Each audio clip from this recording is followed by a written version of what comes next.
कैसे हैं आप सब? होप आप सब ठीक होंगे। तो कुछ ना क्वेरीज आ रही हैं, कुछ लोग मतलब क्वेश्चंस इस तरह से करते हैं कि भैया हमने कभी मतलब बाइक नहीं चलाई, कभी इवन साइकिल भी नहीं चलाई है, ठीक है, बैलेंस भी नहीं है, तो हम किस तरह से स्टार्ट कर सकते हैं। मैं पहले भी इस पर वीडियो बना चुका हूँ, मगर अब मैं स्पेसिफिक एक वीडियो डालना चाहता हूँ कि भाई अगर आप लोगों को बैलेंस नहीं है, आपने बाइक नहीं चलाई, आपने कभी स्कूटी भी नहीं चलाई, मतलब कुछ भी नहीं चलाया, आपने कभी साइकिल भी नहीं चलाई है इवन, और आप बाइक सीखना चाहते हैं अकेले। देखो, अकेले सीखने के लिए सबसे पहले आपको ये मेक श्योर करना पड़ेगा कि कोई भी खाली जगह पर, खाली ग्राउंड में आपकी बाइक कोई पहुंचा दे। किसी भी फ्रेंड को जिसको आती हो उसको ये बोलो मुझे खाली मैदान में छोड़ दे, ठीक है। रोड पे नहीं करना है, क्यों, ठीक है। रोड पर नहीं करने का एक मात्र रीज़न इसीलिए मैं मना करता हूँ। देखो, रोड पर क्या होता है कि अगर रोड की चोट एक ऐसी चोट होती है, अगर हम उस पर गिरते हैं और हमारे चोट लगती है तो उससे जो डैमेज होता है ना वो मैक्सिमम होता है, ठीक है, क्योंकि वो मतलब बहुत ज़्यादा सरफेस जो एरिया होता है उसका रोड का वो बहुत ज़्यादा सख्त होता है, टाइट होता है, ठीक है। तो उसकी वजह से जो डैमेज होता है ना, जो चोट लगती है हमें, वो मैक्सिमम लगती है, ठीक है। अच्छा, दूसरी बात ये होता है, आप लोगों को पता होगा, आप लोगों ने सुना होगा कि ट्रेनिंग के टाइम पर अगर हम लोग गिरते हैं और हम लोग को चोट लगती है, वो लाइफ टाइम हमारे दिमाग में रहेगी, सीखने के बाद भी। वो एक एक्सपीरियंस ऐसा होता है कि भाई मैं गिर गया था, मेरे चोट लग गई थी, और चाहे सीख जाओगे आप, बट वो ना एक डर सा हमेशा लाइफ में रहता है। तो मैं मतलब पर्सनली ये मानता हूँ कि ट्रेनिंग के टाइम पे आप लोगों को चोट ना लगे, ठीक है। वो एक्सपीरियंस ऐसा हो ही ना कि आप किसी को स्टोरी बता पाओ कि भाई मैं गिर गया था, मेरे चोट लगी थी सीखते टाइम। और कुछ लोग ऐसे कहते हैं कि भाई सीखते टाइम गिरना ज़रूरी है, ठीक है, गिरोगे नहीं तो आप सीख भी नहीं। तो ऐसा कुछ नहीं है। पिछले 2010 से मैं लोगों को टू व्हीलर ट्रेनिंग दे रहा हूँ और कोई नहीं गिरता, ठीक है। सिखाने के ऊपर डिपेंड करता है कि आप किस तरह से बता रहे हो, ना ही मैं पीछे बैठ के सिखाता, ठीक है। हाँ, एक ये मेन बात है कि ट्रेनिंग के टाइम पे हो सके तो आप किसी को भी पीछे ना ही बिठाओ, ठीक है, क्योंकि एक तो आपका खुद का वेट हो गया 60-70 किलो, ठीक है, बाइक का मैक्सिमम वेट है जो भी है, उसके बाद एक 70 किलो का वज़न आपने पीछे और रख लिया है, तो आपको इसको कैरी करने में, संभालने में ज़्यादा प्रॉब्लम आएगी, ठीक है। तो इसीलिए कोशिश करो कि किसी को मत बिठाओ पीछे, ठीक है। मैं बताता हूँ आपको तरीका, आपको करना है क्या है, ठीक है। आपको किसी खाली मैदान में अपनी बाइक को ले जाना है किसी के थ्रू कि भाई मुझे खाली मैदान में ले आओ। दूसरी बात, आपको शूज़ कंपलसरी हैं scooty, bike, two wheeler training के टाइम पे, क्योंकि पैर में चोट लगने का डर रहता है, इसीलिए, ठीक है। ये चोट मैं इसलिए बोल रहा हूँ कि मैं नहीं चाहता आप सीखते टाइम गिरो, ठीक है। जैसे मैं बताऊँगा, होप आप 99%, 100% यार मैं गारंटी देता हूँ आप नहीं गिरोगे, अगर जैसा मैं बताऊँगा वैसे करोगे तो, ठीक है। तो शूज़ पहनना है। दूसरी बात, हेलमेट मस्ट है, ठीक है। हेड इंजरी जो होती है वो बहुत ज़्यादा मतलब नुकसान कर सकती है आपको, तो इसीलिए हेलमेट प्लीज़ मेक श्योर पहन लेना, ठीक है।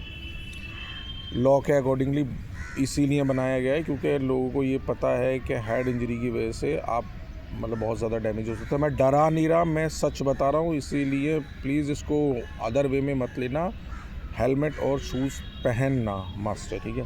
अब आप खाली मैदान में चले जाते हो किसी, ठीक है, सबसे पहले आप बाइक पर बैठ गए। हमेशा जब भी हम बाइक पर, टू व्हीलर पर बैठते हैं, हमारे दोनों हाथ हैंडल पे होने चाहिए। अब आप बोलोगे मेरे क्यों नहीं है, क्योंकि मैं एक हाथ से वीडियो बना रहा हूँ, ठीक है। तो दोनों हाथ आपने हैंडल पे रख लिए। अब अपनी बाइक को आपको न्यूट्रल करना है। जो भी आपकी बाइक का गियर पैटर्न होता है, गियर पैटर्न मतलब मेरी बाइक का, जैसे मान लो FZS से मेरी बाइक, तो मेरी बाइक का गियर पैटर्न कैसा है और मैक्सिमम बाइक का गियर पैटर्न क्या होता है, देखो ऐसा होता है। फर्स्ट आगे, आपको नज़र आ रहा है, मैं जूम करके दिखाता हूँ, ठीक है। फर्स्ट नीचे, ठीक है, सेकंड ऊपर, और थर्ड ऊपर, फोर्थ ऊपर, फिफ्थ ऊपर, सिक्स्थ ऊपर, ठीक है। डाउन करने के लिए वापस सारे नीचे करोगे तो फर्स्ट गियर में आ जाएगी आपकी बाइक, सॉरी। दूसरी बात, अब हमारे मीटर्स में भी आने लगा है कि आपकी बाइक कौन से गियर में है, ठीक है, ये तो पता ही होगा आपको, ठीक है। तो अपनी बाइक के अकॉर्डिंगली, जैसे स्प्लेंडर में पीछे एड़ी में होते हैं सारे, ये एड़ी मतलब एंकल में 1 2 3 4, ठीक है। और जैसे TVS की आती है ना, वो छोटी सी बाइक आती है, स्टार वगैरह, आई थिंक वो जो भी है, उसमें भी सेम है स्प्लेंडर की तरह, 1 2 3 4। प्लेटिना में या कुछ बजाज की गाड़ियों में, जैसे डिस्कवर हो गई पुरानी, उसमें आता है आगे 1 2 3 4, सारे आगे होते हैं। तो ये कुछ अलग अलग जो जितना मुझे पता है मतलब। और वैसे आपको कोई कंफ्यूज होने की ज़रूरत नहीं है। मैक्सिमम बाइक में गियर पैटर्न ये होता है जो मैं आपको दिखा रहा हूँ, पहला नीचे, और बाकी सारे ऊपर, ठीक है। फर्स्ट और सेकंड के बीच में हमेशा न्यूट्रल होता है, ठीक है। तो अपनी बाइक के अकॉर्डिंगली जैसे भी उसका गियर पैटर्न है, आप अपनी बाइक को न्यूट्रल कर लोगे। ये जो एन आ रहा है, एन का मतलब होता है न्यूट्रल, ठीक है। एक तो आपने न्यूट्रल कर लिया इस लाइट के थ्रू, ठीक है। अब दूसरा मैनुअली मैं आपको बताता हूँ। मैं इस तरह से बताऊँगा आपको कि किसी पर डिपेंड होने की ज़रूरत ही नहीं है, ठीक है। आपको सिर्फ प्रैक्टिस करनी है। तो मैनुअली कैसे करते हैं, देखो अपनी बाइक में आप मान लो ये न्यूट्रल या ये लाइट ही नहीं आ रही है, ठीक है, नहीं आ रही है हमारी, हम सपोज करते हैं नहीं आ रही मेरी बाइक में ये लाइट, तो ठीक है। तो मैं कैसे मैनुअली चेक करूँगा, अपनी बाइक पर बैठने के बाद में आपको इसको आगे पीछे धक्का मारना है, आगे पीछे। अगर आपकी बाइक आगे पीछे धक्का मारने पर इजी मूव हो रही है, मतलब इजी मतलब ज़रा सी नहीं, आपको हल्का सा नहीं हिलाना, थोड़ा सा आगे, अगर आगे जा रही है आपकी बाइक तो इसका मतलब आपकी बाइक न्यूट्रल में है, ठीक है। अब अगर नहीं जा रही है तो क्या करते हैं, देखो ये न्यूट्रल गायब हो गया इसमें से, इसका मतलब मेरी बाइक गियर में है। अब मैनुअली कैसे चेक करूँगा अगर मेरी बाइक गियर में, तो मैं जैसे को देखो आगे पीछे धक्का मारूंगा, देखो मूव नहीं हो रही तो मेरी बाइक गियर में। तो अपने गियर पैटर्न के हिसाब से आप सबसे पहले अपनी बाइक को न्यूट्रल में लाओगे। जैसे इसका गियर पैटर्न फर्स्ट और सेकंड के बीच में न्यूट्रल है, तो मैं फर्स्ट गियर में अगर ये गाड़ी है तो मैं इसको ऊपर करूँगा तो न्यूट्रल हो गई। ये देखो एन आ गया। अब आप कहोगे अगर फर्स्ट में नहीं है कोई और गियर में है, तो फर्स्ट में नहीं है किसी और गियर में, तो अपनी बाइक के हिसाब से अगर जैसे इसको देखूँ तो मुझे कन्फ्यूज़न है, मान लो कि कौन से गियर में, तो मैं क्या करूँगा सारे गियर्स को आगे कर दूँगा।